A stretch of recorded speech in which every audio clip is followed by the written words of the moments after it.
The Celestine Academy floated in space between three suns.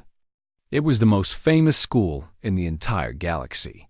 For 6,000 years, the best students from 100 different alien species had come here to learn. Kings, scientists, and warriors had all walked through its crystal halls. Getting accepted here meant you were special. Getting accepted here meant you mattered. When the small shuttle from Earth's solar system arrived at Docking Bay 17, nobody paid attention. Humans had been coming to the academy for almost 200 years now. They were okay students. Nothing special. Nothing to notice. Alara Chun stepped off the shuttle and looked around with wide eyes. She was 17 years old, small even for a human, and she had come alone. She carried only one bag. Everything she owned fit inside it. The floors were made of something that looked like glass but felt warm under her feet. The walls glowed with soft light. Strange beings walked past her without looking. They were too important to notice one more human dot. The Academy's computer system assigned her a room in dormitory block Theta. This was where they put students from developing species. Species that had only recently discovered space travel. Species that were not yet considered equals. Her roommate was already there when Alara arrived. Sirkith was a Volante, a tall being with blue skin that glowed with beautiful patterns of light. The Volante had been traveling between stars for 300,000 years. They had built empires and discovered secrets of the universe while humans were still living in caves and hunting with rocks. Sirkith looked at Alara the way someone might look at a pet that had learned a clever trick. There was no hate in her eyes, just polite disinterest, maybe a little pity. "You are the human scholarship student," Sirkith said. The lights on her skin flickered in patterns that meant she was curious but did not expect much. "How ambitious of you to come here." Alara just smiled at her. It was a small smile, calm and patient. "I am just here to learn," she said. The first week at the academy was designed to break new students. Everyone knew this. The entrance challenges were famous across the galaxy. There were puzzles so complex that students from ancient races had gone mad trying to solve them. There were physical tests that pushed every type of body to its limit. There were mental evaluations that found every fear, every weakness, every secret shame. Many students failed. Many went home crying. Some never recovered. Alara passed every challenge. She did not score at the top. She was not the best at anything, but she passed everything with a quiet, steady consistency. She solved the puzzles. She finished the physical tests. She sat through the mental evaluations with that same small smile on her face. Nobody noticed her success because nobody was watching her. She was just a human. Why would anyone pay attention? But the academy had very old, very powerful monitoring systems. These systems watched everything. They recorded everything. And deep in the data logs that nobody thought to check, they recorded something strange about Alara Chun. She never slept more than 4 hours each night. Every night.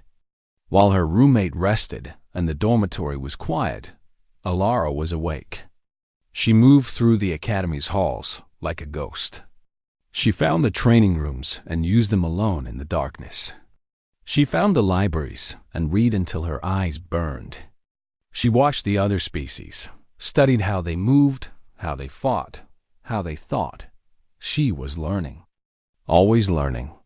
Every single moment. During the day, she sat in classes and took notes like every other student. She answered questions when asked, but never raised her hand. She ate in the dining hall, but always alone. She was polite to everyone, but close to no one. The other human students avoided her. She was too quiet, they said. Too intense. There was something in her eyes that made them uncomfortable. The alien students did not avoid her, because they did not notice her at all. This was exactly what Alara wanted. In her second week, she found the academy's records room. It was open to all students, but few ever visited. She spent hours reading about every species at the academy. She learned about the Kethmari, who shared one mind across many bodies. She learned about the Ulani, who could bend light around themselves and become invisible. She learned about the ancient Soren Kai, who could control gravity with their thoughts and lived for thousands of years. Thought she learned about what made each species strong.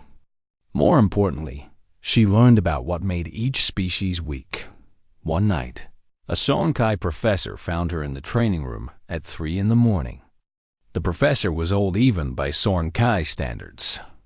He had seen countless students come and go over his long life.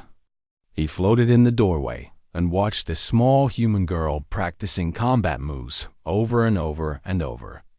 "You should be sleeping," he said. "Human bodies require rest." Alara stopped and looked at him. Sweat ran down her face. Her muscles shook from exhaustion, but her eyes were sharp and focused. "I will rest when I am dead," she said. "Right now, I have too much to learn." The professor studied her for a long moment. He had taught thousands of students. He had seen ambition before. He had seen determination before. But there was something different about this human girl. Something that made him feel strange. "Why did you come here?" he asked. Alara picked up her training weapon again. "Because humans are considered weak," she said. "Because everyone thinks we are less. Because I want to prove that we are more." The professor left without saying another word. But he did not forget the conversation. He could not forget the look in her eyes. It was hunger. Pure and endless hunger. Not for food. Not for power. But for something else. For proof. For respect. For a chance to show the galaxy what humans could be. 3 weeks into the semester, Alara's name appeared on no special lists. She won no awards. She impressed no professors. On paper, she was just another average human, student struggling to keep up with her betters. But the old monitoring systems kept recording. They noted that her test scores improved every single week. They noted that her physical performance increased faster than should be possible. They noted that she spent more time in the library than any other student in her year. Something was happening with the human girl in dormitory block Theta. Nobody knew it yet. But everything was about to change. 3 months after Alara arrived at the academy, the Convergence Games began. This was the biggest event of the year. Students from every species competed in challenges designed to show off their natural talents. It was a celebration. It was a competition. And it was a way for the elder species to remind everyone why they ruled the galaxy. The Kethmari demonstrated their hive mind abilities. 50 bodies moved as one, solving complex problems in seconds by sharing thoughts instantly across all their members. The watching crowd cheered and clapped. A Ulani bent light around their bodies and vanished completely. They reappeared on the other side of the arena, having moved without anyone seeing them. The crowd gasped with amazement. The ancient Sormkai floated into the air and made objects fly around them using only their minds. They had controlled gravity for longer than most species had existed. The crowd bowed with respect. Humans were expected to participate in the creative arts category: painting, music, storytelling. It was a polite way to include them without embarrassing anyone. Everyone understood that humans could not compete in the real challenges. When Alara registered for the Survival Crucible, the officials thought it was a mistake. The Survival Crucible was one of the hardest challenges in the games. Students were dropped onto a dangerous moon and had to survive for 72 hours. The moon had a poisonous atmosphere. The ground was unstable and could open up without warning. Predators hunted in packs, engineered by the Academy specifically to kill. The challenge was designed for species with natural advantages. Species that could breathe poison. Species that could fly away from danger. species that could sense threats before they arrived. Humans had none of these things.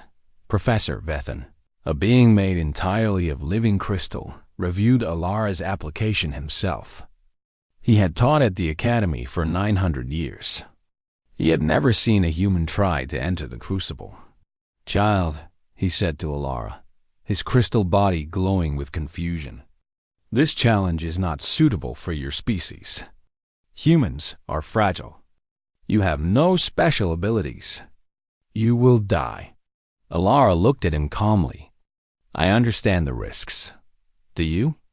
The predators on that moon have killed students from species far stronger than yours. The atmosphere will burn your lungs. The ground will swallow you whole." "I understand," Alara repeated. Professor Vethan did not know what to say. In 900 years, he had never met a student who seemed so unafraid of death. He approved her application because he had no legal reason to refuse it. 20 students entered the crucible. 19 of them belonged to species with thousands of years of evolution working in their favor. One of them was a small human girl from Earth. The moon was worse than the descriptions. The air burned. The ground shifted. Strange howls echoed across the barren landscape. Most students immediately activated their survival strategies. The Yulani vanished into invisibility. The Sornkai took to the air. The Kethmari spread out to watch from many angles at once. Alara had no special abilities, so she used her mind instead. In the first hour, she found a small cave that was stable. She covered the entrance with rocks. She tore strips from her clothing and wrapped them around her face to filter the poisonous air. It was not perfect protection, but it was enough. In the second hour, she found water. It was contaminated, but she boiled it using a fire she made from dried plants. The smoke drew attention, so she moved to a new location immediately after. In the third hour, she killed her first predator. It was not a clean kill. The creature was twice her size, with claws that could cut through metal. But Alara had studied the Academy's records. She knew these creatures had sensitive eyes. She had prepared sharp sticks. When it attacked, she did not run. She stabbed at its face until it fled, screaming. Then she followed it. For 2 hours, she followed the bleeding creature through the dangerous landscape. When it finally collapsed from exhaustion, she killed it with a rock. She took its meat for food. She took its hide for warmth. She took its bones to make better weapons. On the second day, she saved a life. A Yulani student named Kethos had become trapped in a deep ravine. His light-bending powers made him invisible, but the predators hunting him did not see with their eyes. They felt heat. They smelled blood. 3 of them circled the ravine, waiting for him to try to escape. Kethos had given up. He sat at the bottom of the ravine, invisible and terrified, waiting to die. Then something dropped into the ravine beside him. It was Alara. She was covered in cold mud to hide her body heat. She carried weapons made from predator bones. Her face was calm, but her eyes were wild. "Follow me," she said. "Do exactly what I do." She did not wait for him to agree. She climbed up the ravine wall, moving fast and quiet. When the first predator lunged at her, she drove a bone spear through its throat. When the second attacked, she was already moving, rolling under its claws and cutting at its legs. The third ran away. Kethos stood frozen, watching this small human girl fight monsters with handmade weapons. She moved like she had been fighting her whole life. She moved like she was not afraid to die. When the crucible ended, Alara walked out on her own feet. She was covered in cuts and bruises. One of her arms hung at a strange angle. Blood dripped from a wound on her head. But she was alive. She finished in 3rd place. The 2 students ahead of her were a Sornkai, who could fly above all danger, and a Kethmari collective controlling 6 bodies at once. Alara had beaten 17 other students, most of them from species that had ruled the galaxy for millennia. The results spread across the academy like fire. A human had survived the crucible.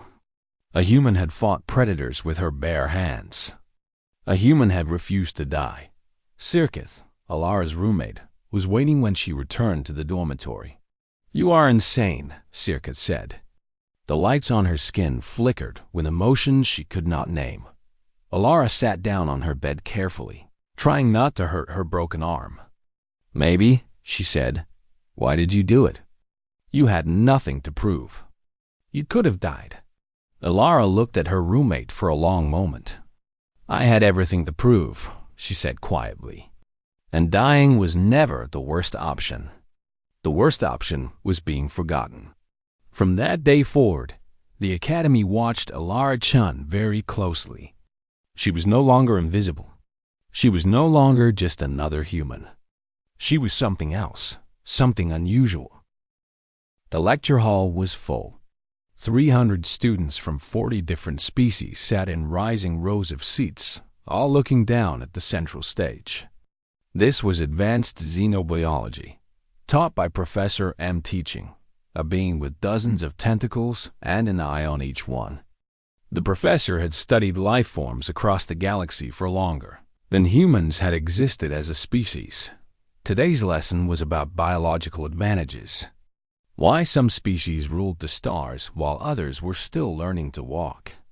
The professor's many eyes blinked in sequence as images appeared on a massive screen behind them. "The Volanthi," Min Teaching said, "have 3 hearts and the ability to regrow lost limbs. They can survive wounds that would kill most other species." The Volanthi students in the audience sat a little taller with pride. "The Kethmari," the professor continued, "share consciousness across multiple bodies. If one body dies, their mind continues in the others. They are, in a sense, immortal." The Kethmari collective made sounds of agreement. The Sorenkai live for thousands of years and control gravity itself. They built the first great civilizations, while most species were still single-celled organisms. The Sorenkai delegation floated silently. Accepting this truth as obvious thought, then the professor pulled up a new image. It showed a human body, simple and unremarkable. The biological scan of Alara Chun. "And humans," Min Teaching said, not unkindly, are rather straightforward. Short lives, usually less than 100 years. Fragile bodies that break easily. Limited senses compared to most intelligent species. They cannot fly. They cannot turn invisible. They cannot control gravity or share minds. They are, biologically speaking, among the least impressive species to ever achieve space travel. Some students laughed quietly.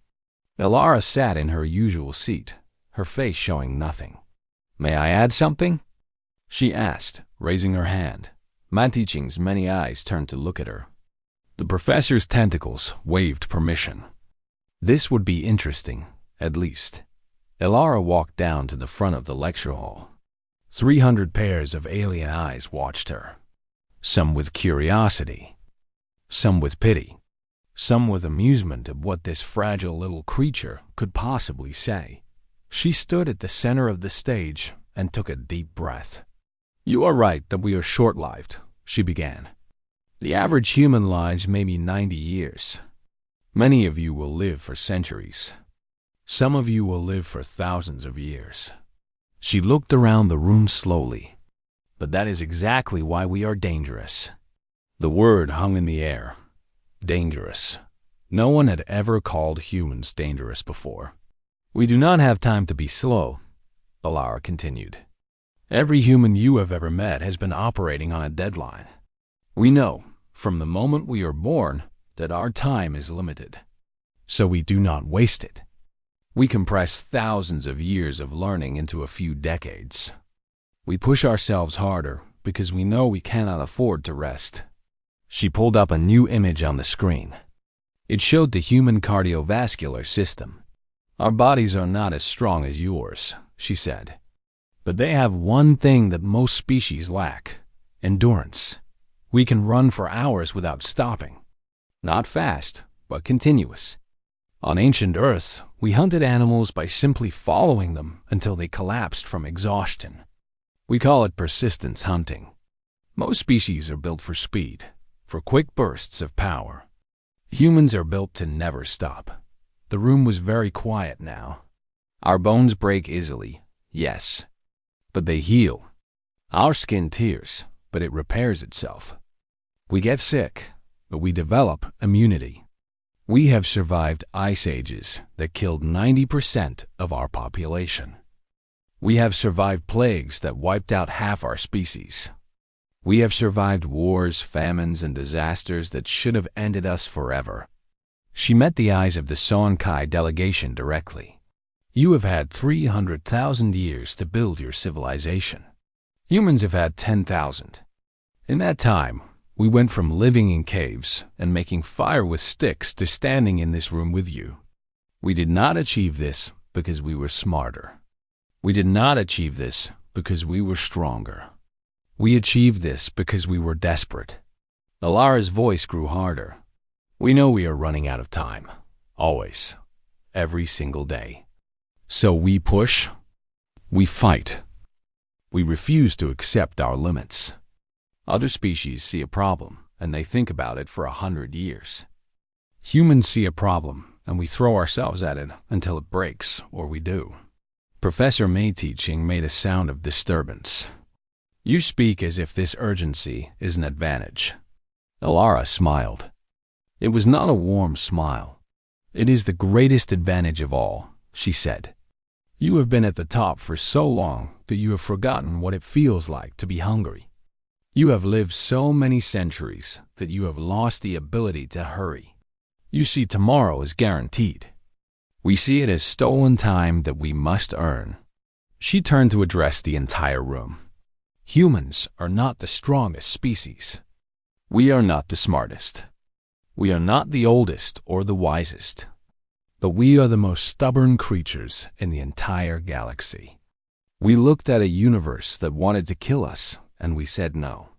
We looked at animals bigger and faster than us, and we found ways to beat them. We looked at diseases and disasters and death itself, and we refused to give up. Her voice echoed in the silent hall. You want to know what humans are? We are the species that never learned how to quit.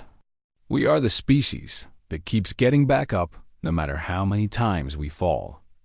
We are the species that turns weakness into strength because we have no other choice. She walked back toward her seat, then stopped and turned one last time. You see us as primitive, as weak, as beneath you. That is a mistake, because while you have been sitting comfortably at the top of the galaxy, we have been climbing, and we are not going to stop until we reach you. She sat down. The lecture hall remained silent for a long time. Professor Min teaching finally spoke. That will be all for today. Class dismissed. As students filed out, many of them looked at Alara differently than before. Not with pity anymore. Not with amusement. With something that might have been fear. The hollow came without warning. They appeared at the edge of the Academy's sensors at midnight, moving through space like a dark cloud. Nobody knew where they came from. They existed beyond the edges of the known galaxy, in the spaces between stars where no light reached. They were not a species in any normal sense. They were hunger given form. They were the end of things. For 6,000 years, the Hollow had never attacked the Celestine Academy.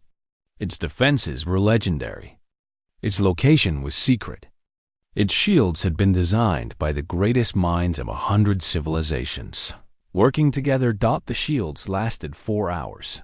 Alara was in her dormitory when the alarm started. Red light flooded every corridor. Screaming voices echoed through the halls. The Academy shook as something massive struck it from outside. Sirkith rushed into their room, her skin flashing with panic. We have to go. The evacuation shuttles are leaving from the main bay. If we do not hurry, we will be left behind. Alara was already moving, but not toward the exit. She was putting on her training clothes. She was gathering supplies. What are you doing? Sirkith demanded. The main bay is on the other side of the academy, Elara said calmly. The hollow broke through on the eastern side. They will reach the evacuation routes before most students can get there. Then we run faster. We will not make it in time. Elara strapped a knife to her belt. It was a simple blade, made from the bones of a creature she had killed in the survival crucible. She had kept it as a reminder. But we can slow them down. Sirkith stared at her. That is suicide. Maybe. Elara looked at her roommate with steady eyes. Go to the shuttles. Get out if you can. I have something else to do. She left before Sirkith could respond. The corridors were chaos. Students from every species ran in every direction, screaming and pushing. The academy's lights flickered and died. Emergency power came on, turning everything red and dark. In the distance, Elara could hear sounds that were not screaming. Wet sounds. Crunching sounds. The sounds of things being eaten. She found the other students who had not run. They were gathered near a storage room, 17 of them in total, from 12 different species.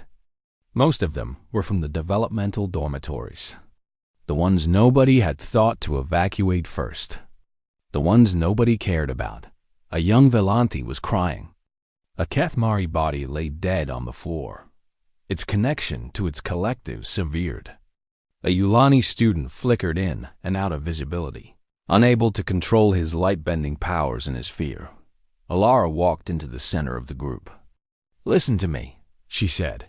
Her voice was not loud, but something in it made everyone stop and pay attention. Corridor 7 Alpha is the choke point to the main shuttle bay. If the hollow get through it, everyone still trying to evacuate will die. We are going to hold that corridor. A Sornkai student, young and terrified, spoke up. You are insane.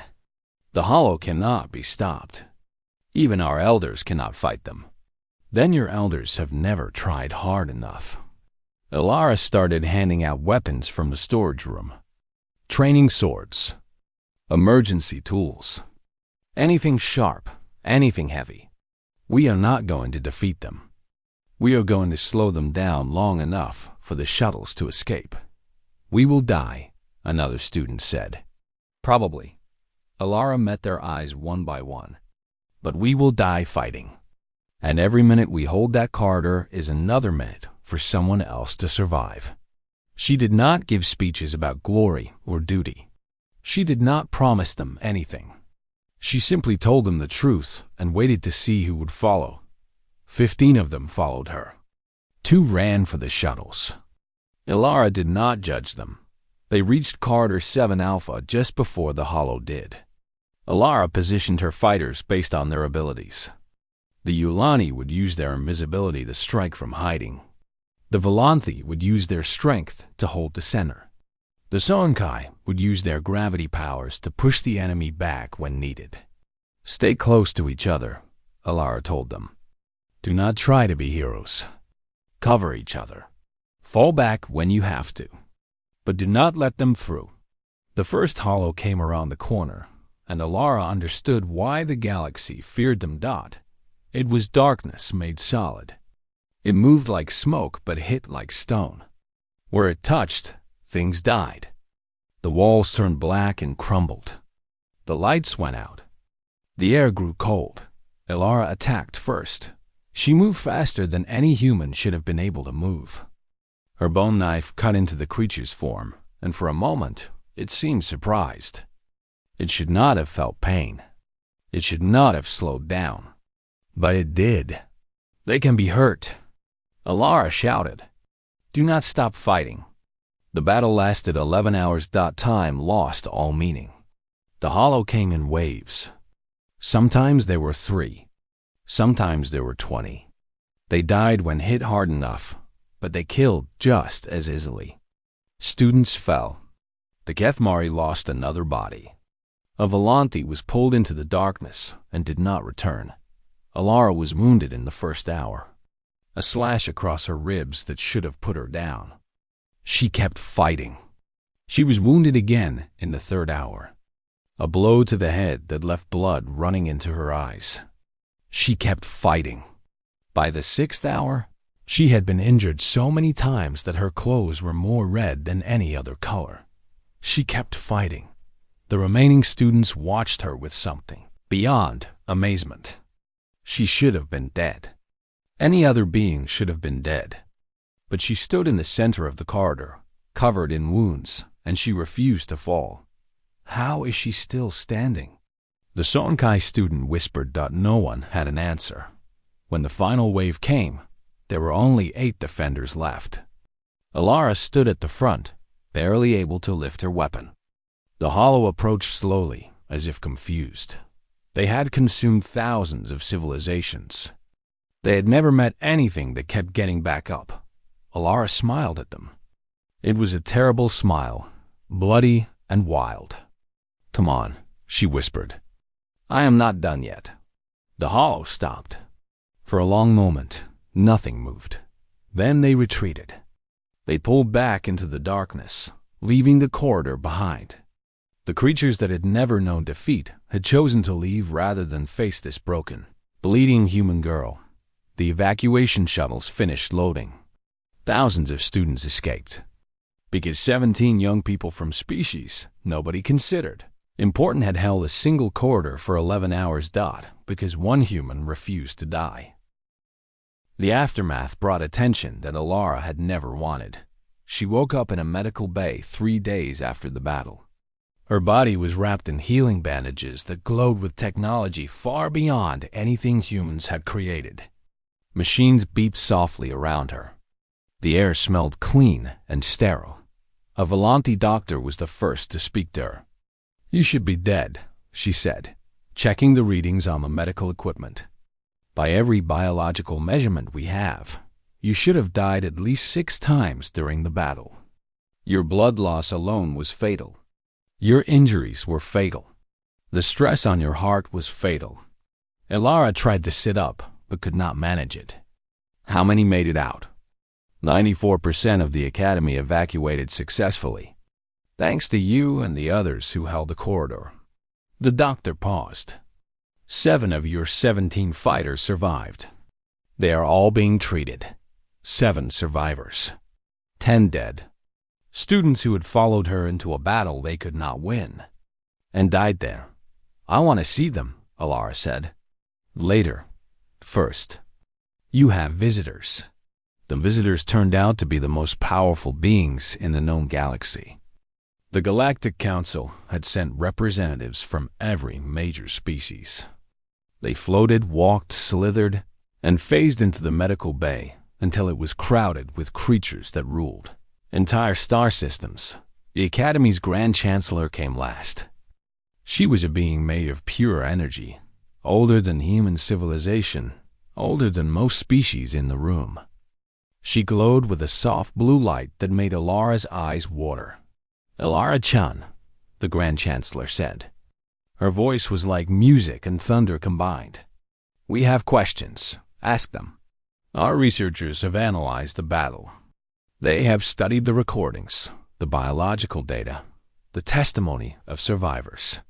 The Grand Chancellor moved closer, her light growing brighter. "What you did should not have been possible. You were injured beyond the capacity for survival. You should have fallen. You should have stopped. Why did you not stop?" Alara thought about the question for a long moment. Because stopping meant dying. And I was not ready to die. That is not an answer. Many species feel the will to live. Many species fight to survive. But none of them do what you did. None of them continue past the point where their bodies have failed completely. One of the researchers, a creature made of living crystal, spoke up. "We believe we have found an explanation, Grand Chancellor. Humans possess a neurological feature that no other known species has. Under extreme stress, their brains can enter a state that we might call temporary madness. Their self-preservation instincts turn off completely. They become capable of ignoring wounds, ignoring exhaustion, ignoring every signal their bodies send them to stop. The room was very quiet. Other species have survival instincts, the researcher continued. They fight to protect themselves. But humans have something different. They have the ability to choose death and keep fighting anyway. To treat their own survival as secondary to winning. To become something that does not care if it lives or dies, as long as it takes its enemies with it. The Grand Chancellor's light flickered. You are saying that humans can become... what? Berserkers? Monsters? Alara spoke before the researcher could answer. We become survivors, she said. At any cost. Another council member, a Sornkai elder who had lived for 8,000 years, leaned forward. The Hollow are predators. The oldest predators in the universe. They have consumed civilizations beyond counting. They rely on fear, on prey that can be broken, on creatures that will eventually stop fighting and surrender. Yes, Alara said. They retreated from you. In millions of years of existence, they have never retreated from anything. But they retreated from a single human girl who refused to fall down. Yes, you did not just fight them. The elder's voice was heavy with something that might have been wonder. You taught them fear. Alara remembered the moment. Standing in the corridor, bleeding from 16 wounds, barely able to lift her weapon, looking at creatures that had ended entire worlds, and smiling. We are humans, she said simply. We have been afraid since the first night we spent outside our caves, listening to predators circle in the darkness. We learned to make the dark afraid of us instead. The Hollow are just another dark. The Grand Chancellor moved to the center of the room. Her light cast strange shadows on everyone present. What are you? She asked. What are humans? Alara pushed herself up on her elbows, ignoring the pain that shot through her entire body. She looked at the most powerful beings in the galaxy, creatures that had ruled the stars for longer than her species had existed. And she gave them an answer. We are the species that looked at the universe and all its horrors and all its vastness and everything that should have killed us. And we said no. We are the species that survives out of pure stubbornness. We do not have claws or telepathy or 1,000-year lifespans. We have each other. We have our refusal to quit. She lay back down, exhausted.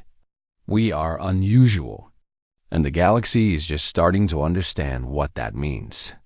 The Academy reopened 3 months later. Applications from human students increased by 800%. The old classification system that had labeled humanity as a developing species was quietly removed. In its place, a new entry appeared in the records, updated for the first time in centuries. Humanity. Classification upgraded from developmental to exceptional potential. Observed closely. Alara returned to her classes. She still slept only 4 hours a night. She still trained alone in the dark. But now, when she walked through the crystal halls, beings from ancient species stepped aside to let her pass. Not out of pity, not out of amusement, out of respect. Sirkith was waiting for her after her first day back. Her old roommate looked at her with different eyes now. The lights on her skin flickered with emotions that Alara had never seen before. I should have stayed with you, Sirkith said. At the corridor. I should have fought. You would have died. Maybe, but it would have mattered. Alara smiled. It was a small smile, the same one she had worn when she first arrived at the Academy. But it meant something different now. Next time, she said. Next time, we fight together. Far out in the void between galaxies, the Hollow lingered at the edge of known space. They had consumed 1,000 civilizations. They had never known defeat. They had never known retreat. They did not return to the Celestine Academy. They remembered the girl who had smiled, while bleeding. The girl who had kept fighting when every law of biology said she should have died. The girl who had taught them something they had never learned in 1,000,000 years of existence. Some prey bites back. And humans, as it turned out, or not prey at all.